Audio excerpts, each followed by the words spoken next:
Bonsoir à tous. Il est 19h30 dans la commune d'Adjamé et partout en Côte d'Ivoire. Merci de suivre le temps d'information sur RTI2. À quelques jours des fêtes de fin d'année, commerçants automobilistes venus de partout convergent vers le marché d'Adjamé. Une affluence qui rend la circulation difficile. Et puis, hors de nos frontières au Niger, les derniers soldats des aviateurs et aviateurs français ont quitté le pays ce vendredi matin au terme d'un long bras de fer entre Paris et les autorités militaires de Niamey. Encore merci à vous d'être des nôtres pour le temps d'information sur RTI2. Célébration de des fêtes de fin d'année, la première dame de Côte d'Ivoire, Dominique Ouattara, en compagnie de plusieurs personnalités, ont procédé à l'inauguration des émulations de la ville d'Abidjan ce vendredi 22 décembre 2023 sur l'avenue Jean-Paul II face à la cathédrale Saint-Jean-Paul d'Abidjan. L'événement Abidjan Ville Lumière est organisé depuis 12 ans par le district autonome d'Abidjan. Dans la commune de Yopougon, précisément les quartiers Niangon et Sidessi, plusieurs voies sont bondées de regards à ciel ouvert. Ces regards parfois profonds rendent la circulation de plus en plus difficile. Et selon les riverains, ces regards ont occasionné plusieurs cas d'accidents. À quand donc la fermeture de ces regards? La réponse dans ce reportage signé Justin Kwasi et Assit Andiara. Ceci n'est pas un but perdu. C'est un regard à ciel ouvert en pleine chaussée sur le tronçon Saint-Pierre, Niangon 27, dans la commune de Yopougon. Plusieurs autres regards, à l'image de celui-ci, bordent cette voie fréquentée par des milliers d'usagers. Difficile de l'emprunter en toute quiétude. Ici, c'est un peu difficile de faire les dépassements. Et plusieurs fois, les gens gardent souvent les voitures ici. Hein. Vous voyez le truc qui est devant vous, par exemple, c'est ouvert. Donc quand tu fais des dépassements dedans, ton pneu tombe dedans, ça casse ton truc, ça peut casser ton catet. Ce sont les pannes seulement. C'est très, très dangereux. Quand quelqu'un voit les bagamans, quand ils gardent, tu es obligé d'attendre, ils vont finir de faire les chargements. Et puis tu le suis, tu peux pas faire des dépassements. Quand les chauffeurs tombent dans les trous, c'est pas bon pour nous. Ça me dérange. Tout ici, là, ça fait mal. Pied, rein, ça fait mal. Donc quand on tombe dans le trou, là, en tout cas, c'est difficile. C'est pas facile pour nous, les livreurs, parce qu'à chaque fois, on voit des collègues livreurs aussi qui tombent dans les trous, dans les regards. Au niveau des marchandises qui sont dans les coffres, souvent les marchandises se dégradent. Les clients aussi, quand ils les expliquent, ils refusent de prendre la marchandise. Et puis nous, on perd de l'argent aussi. Donc s'ils peuvent essayer de voir ça aussi, pour nous donner une solution par rapport aux trous, ça leur nous fait plaisir. Ces regards censés servir de canalisation se transforment en dépôt d'ordures de jour en jour. Selon les riverains, ces trous ont occasionné plusieurs accidents. Chaque jour que Dieu fait, il y a toujours accident. Chaque jour. Même avant-hier nuit, ils ont fait accident ici. Un trou au milieu là-bas, là, c'est ouvert. Donc quand les gens ne savent pas, là, ils tombent dedans et puis ils font accident. Ces trous-là n'évacuent plus l'eau. À quelques kilomètres plus loin, sur l'axe Sidessi-Saint-André, le constat est le même. Ici, un caniveau traversant la voie entrave la circulation. Pas de panneaux de signalisation pour avertir du danger. Ça fait peur, donc pardonnez, venez arranger s'il vous plaît. Quand nous arrivons là, on avait marqué un arrêt avant de dépasser le trou. Et quand c'est comme ça, ça ne nous arrange pas. La commune de Yopougon a bénéficié de plusieurs kilomètres de bitume récemment. L'entretien routier n'a pas suivi. Avec des fêtes de fin d'année, la circulation est dense, ce qui pourrait accroître les accidents et les embouteillages.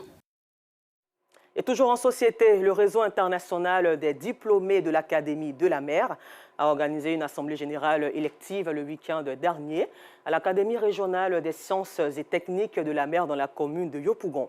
C'est son tout premier bureau exécutif mis en place. Après sa création en 2019, cette organisation compte faire de la solidarité professionnelle et de l'insertion professionnelle des jeunes diplômés membres du réseau.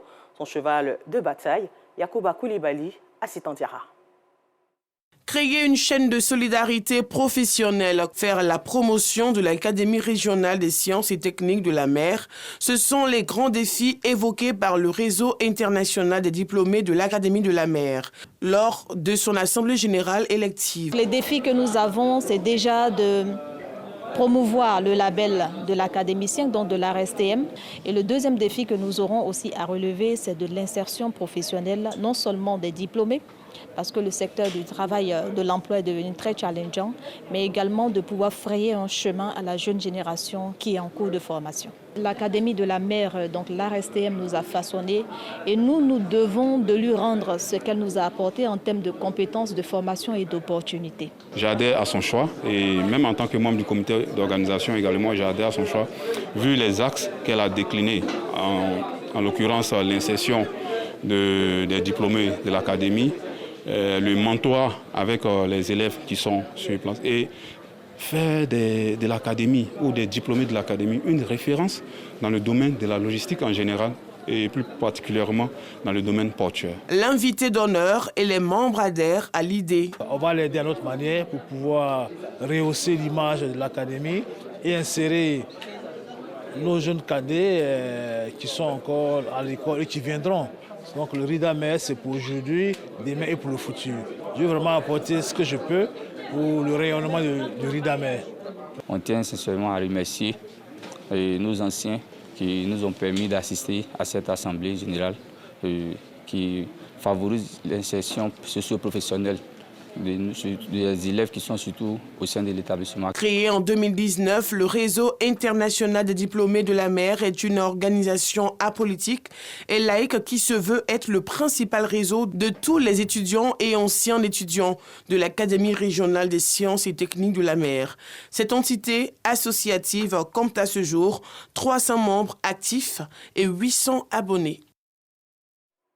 À la page politique de ce temps d'information, près de 7000 militants sont appelés à désigner le futur président du PDCI-RDA ce vendredi 22 décembre à Yamoussoukro à l'issue du 8e congrès extraordinaire du Parti démocratique de Côte d'Ivoire. Les candidats sont Tidiane Thiam, ex-patron du Crédit Suisse, et Jean-Marc Yassé, actuel maire de la commune de Cocody.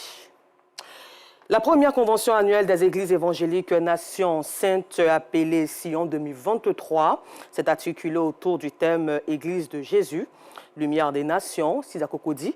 André Château, le temple Canaan, a enregistré la présence d'un millier de personnes venues crier à l'Éternel Dieu pour implorer sa grâce.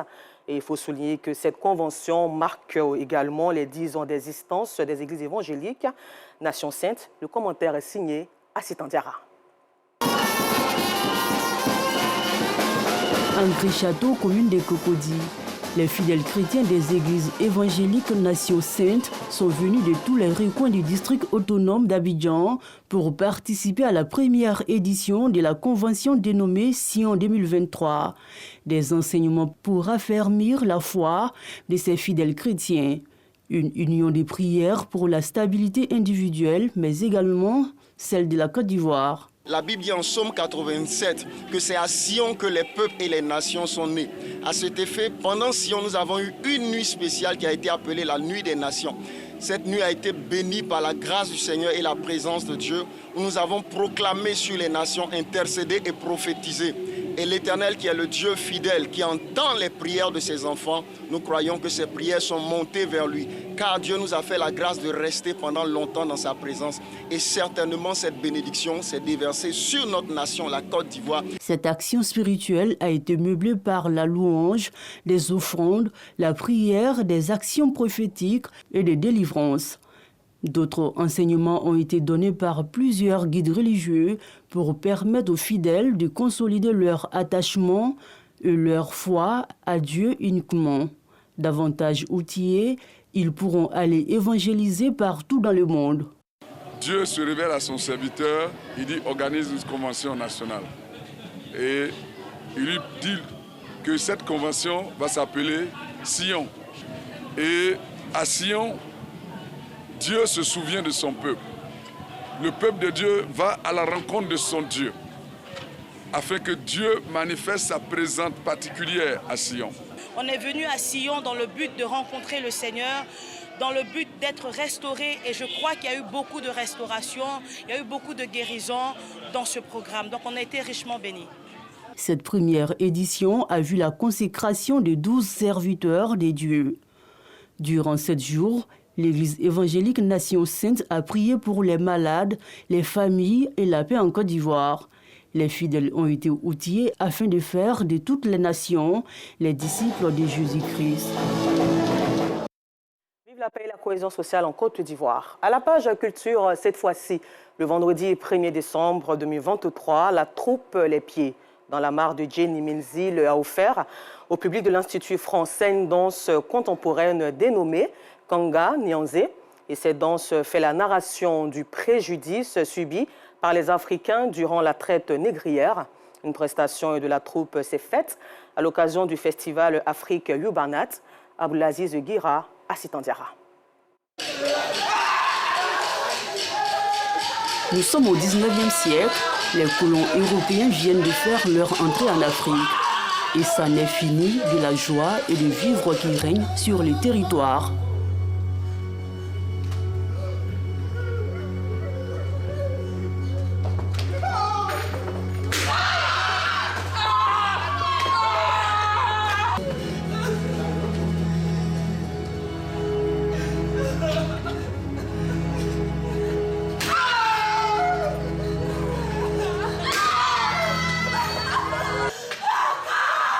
Ce pan de l'histoire de l'Afrique est relaté à travers une danse contemporaine réalisée par la compagnie Le Pied dans la mare de Jenny Menzil. Ce spectacle de danse se tient à l'occasion du festival Afrique Urban Art. Ce spectacle de danse s'appelle Kanga Nyanze, qui a aussi un hommage à tous ces déportés venant de la Côte d'Ivoire et qui sont partis en Amérique et dont on parle très très peu. Ce spectacle, c'est vraiment un moteur pour déclencher quelque chose, pour pousser les jeunes à lire, peut-être à laisser leur portable et rentrer dans leurs histoires. L'esclave qui frappe son maître, sa femme, ses enfants, avec cassure ou blessure de sang ou au visage, sera puni de mort. L'esclave fugitif de plus de mois aura les oreilles coupées et sera marqué d'une fleur de lys sur une épaule. Dans la salle, près de 300 spectateurs venus des 4 coins du monde. Ce spectacle était fabuleux. Ça donne de quoi semer dans le futur un nouveau langage. Le langage afro-futuriste, bien sûr, mais aussi contemporain, dans la danse, dans le dialogue et surtout dans un futur où tout le monde puisse se réunir pour une Afrique royale. C'est un spectacle très intéressant, très émouvant, qui nous permet vraiment d'entrer, de se connaître, de connaître notre histoire. Et sincèrement, ce serait un spectacle à voir chez nous aux Antilles. Il faudrait qu'on lui fasse l'invitation pour qu'elle puisse venir chez nous en Guadeloupe, parce que sincèrement, les jeunes ont accroché. Le festival Afrique Urban Art est à sa 10e édition. Soutenu par plusieurs organismes internationaux, cet événement vise à faire la promotion des valeurs et de l'histoire africaine. En société, le Black Market ou le marché noir de la commune d'Adjamé, en plus de la vente de téléphones portables, est spécialisé dans la vente des articles en gros. Dans ce marché, on y trouve entre autres des vêtements, des chaussures, des appareils électroniques et des sacs. Ce marché est visité par plus de 1000 personnes par jour, ce qui permet aux commerçants de faire de bonnes affaires. À Sitandiara, Zietraoré. Dans la commune d'Adjamé, le Black Market ou le marché noir est réputé pour la vente des téléphones. Mais derrière cette étiquette se cache un marché de vente de plusieurs autres articles, notamment des vêtements, chaussures, sacs et appareils électroniques. Ici, Moussa Diallo est spécialisé dans la vente de vêtements pour hommes.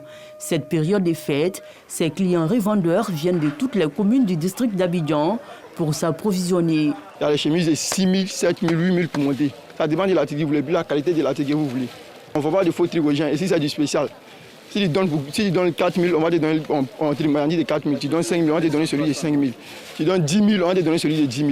Donc tu ne peux pas donner 4 000 et prétendre qu'on te donne pour 10 000 ou 20 000, c'est impossible. On vient acheter et puis on revend. C'est moins cher, eux ils essaient de nous arranger avec le prix. C'est les revendeurs qui viennent toujours au black, tu vois non, pour venir acheter des choses en gros et puis aller revendre.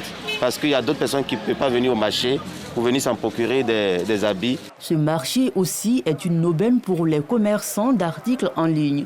Ils veulent payer même moi ici, par exemple, donner au quartier, ils sont venus payer à ça. Voilà, donc moi, ici en taille ici, je vois un peu ce qui se passe. Voilà. Pour tous ceux qui veulent vendre en ligne aussi, vous pouvez venir au Black Market, vous venez voir les articles, vous allez prendre des photos pour vendre ça en ligne. Voilà, c'est un business aussi qui rapporte bien. À quelques mètres de Moussa, dans ce magasin de vente d'appareils électroniques, point de repos pour ce vendeur ce mois de décembre. Philippe, instrumentiste, est venu acheter une dizaine d'appareils pour son église. Je suis un instrumentiste dans ma communauté religieuse. Je suis venu pour acheter quelques articles dans le cadre des préparatifs de la fête de fin d'année. Les prix sont abordables à mon niveau, au vu des prix auxquels j'ai l'habitude d'acheter les articles. Il n'y a pas eu d'augmentation au niveau du prix. Nous vendons des micros, des baffes, en tout cas les appareils sonores en fait. Les baguettes là, ils viennent acheter beaucoup par rapport à la musique. Oui, pour jouer dans les églises. Les baffes comme ça là, c'est de... Bon, il y a tous les prix quoi, les plus gros là, c'est 180 à débattre et puis... Les plus petits, là, 40 000, 15 000 environ. Kassim, commerçant de sacs, exerce dans ce marché depuis 2021. Il y a certains qui sont au village pour acheter la machine pour aller revendre. Toujours dans le Black Market, ce magasin est spécialisé dans la vente des téléphones et des accessoires des télé. Non, on vend des télécommandes, des télévisions, décodeurs, les tables de télévision, chargeurs de décodeurs, tout ça là. On donne les gens pour aller vendre. Après, on envoie l'argent. C'est en gros, on vient acheter pour aller débrouiller un peu, pour nourrir la famille. Selon les habitués, ce marché est une vraie caravane d'Ali Baba. Ici au Black Market, on peut trouver tout. Hein. Voilà. Il y a un slogan ici au Black, on dit que c'est l'homme seulement, on ne vend pas ici, sinon à part l'homme, on vend tout. Un marché noir, c'est un marché où on peut tout trouver, vous voyez non? Donc si vous avez besoin de n'importe quoi, n'hésitez pas à venir au Black Market. Le Black Market d'Adjamé est visité par plus de 1000 personnes chaque jour. Chacun à la recherche d'un article spécial. Et dans cette même atmosphère, les commerçants, les familles, les automobilistes, tous venus de plusieurs communes du district autonome d'Abidjan et des villes de l'intérieur convergent le plus vers le grand centre commercial du pays, Adjamé, pour faire des achats de tout genre, ce qui rend ce marché difficile d'accès. La pression s'est encore accentuée ces derniers jours. Vous allez le voir, visiteurs et commerçants se bousculent sans arrêt. Notre reporter Clarisse Kanyala y était ce matin. Klaxon, bousculade. C'est la période de la plus grande pression de l'année ici, dans la commune d'Adjamé. À la veille des fêtes, difficile de circuler dans ce marché qui accueille ces derniers jours des visiteurs venus des 4 coins du pays. Il est 11h, je n'ai même pas encore fait la moitié de mes courses. La circulation est difficile. Les véhicules sont confondus aux hommes. On ne peut pas circuler facilement. On ne peut plus circuler à jamais facilement. Tu rentres ici, on te coince. Tu passes ici, on te pousse. Moi, j'ai besoin de changer la voiture de mon enfant comme ça pour partir emprunter devant. Sur ce tronçon, les automobilistes n'ont d'autre choix que de passer de longues heures d'attente dans la circulation. On va aller travailler, on ne peut pas travailler. Depuis le matin, on m'appelle que d'aller par un bagage, il ne peut pas sortir. Il n'y a pas où chez eux pour aller. Ces bouchons sont dus en partie aux commerçants qui s'installent de façon anarchique sur la voie principale. On n'a pas de magasin.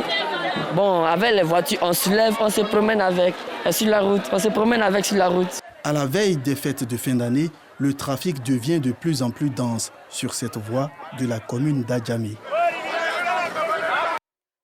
En titre, hors de chez nous, les derniers des 1500 soldats et aviateurs français basés au Niger ont quitté le pays ce vendredi matin au terme d'un long bras de fer entre Paris et les autorités militaires de Niamey. Et puis pour terminer ce temps d'information, sachez qu'au Soudan, plus de 7 millions de personnes ont fui les combats entre l'armée et les paramilitaires des forces de soutien rapide. Encore merci à vous de nous avoir suivis. Nous sommes à J-22. Vive la Cannes de l'hospitalité en Côte d'Ivoire et bonne suite de programme sur RTI2.